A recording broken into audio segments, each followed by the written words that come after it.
Why this in particular? Why'd you write another story? Something to do. But why Lost Boys in particular? Why are you continuing with that? I figured it beats bagging groceries at Ralph's. What? It does. No. Well, first of all, we had to. We had no choice. The second one could have gone either way, but with this one, we had to do it. And that's primarily because fans were so hugely disappointed with the Tribe that we felt we owed it some due diligence, and we owed the fans the respect of trying to create the film that we felt that they would really want to see, and what the sequel probably should have been if we had the opportunity to do it right the first time. And hey, what do you know? We got the opportunity, so that's why we did it. So if somebody liked Lost Boys but didn't like the sequel, what are you going to tell them to bring them back to the third one? It's a return of the Frog Brothers. That's it. I mean, unfortunately, look, as far as I'm concerned, The Tribe wasn't a bad movie. If it was a movie in and of itself, it was all right. It was fun. It was entertaining. But it wasn't a Lost Boys movie. There were a few kind of tidbits, seeds, breadcrumbs, if you will, that connected the tissue between the two films. But this movie is an honest sequel, and I think that's what the fans were looking for. It's not only the return of the Frog Brothers, but in the subtext there's many references, many scenes that are dictated by things that were set up and character storylines from the original film, and I think that's what makes a real sequel.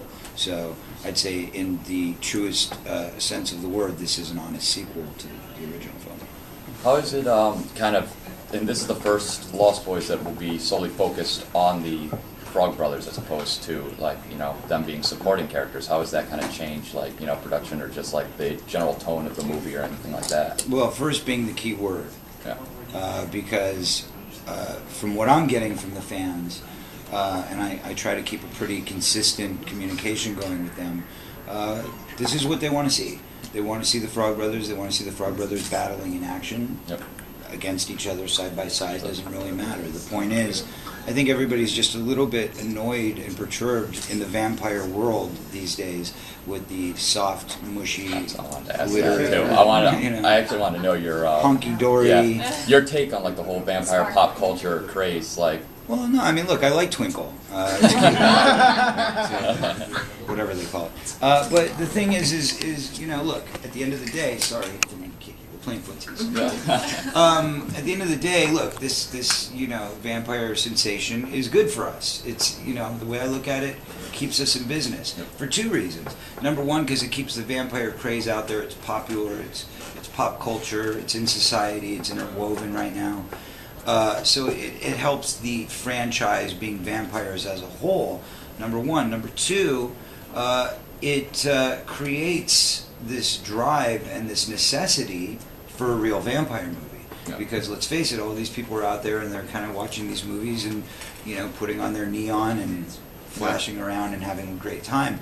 But they want to see bad guys versus good guys. That's what vampire movies are. It's having, the bad guy, the evil, the creature, as it were, and the good guy who's going to come and save the day. That's what we all want to see. We want to see some gore, some blood and guts, some scares, some jumps, some thrills. It feels like it's been forever since there's been a scary vampire, like Nosferatu and stuff. Used to scare the hell out of people. And I think that's our job. Is to have some vampires that you really don't want to run into in a dark alley, and some heroes that you can actually get behind.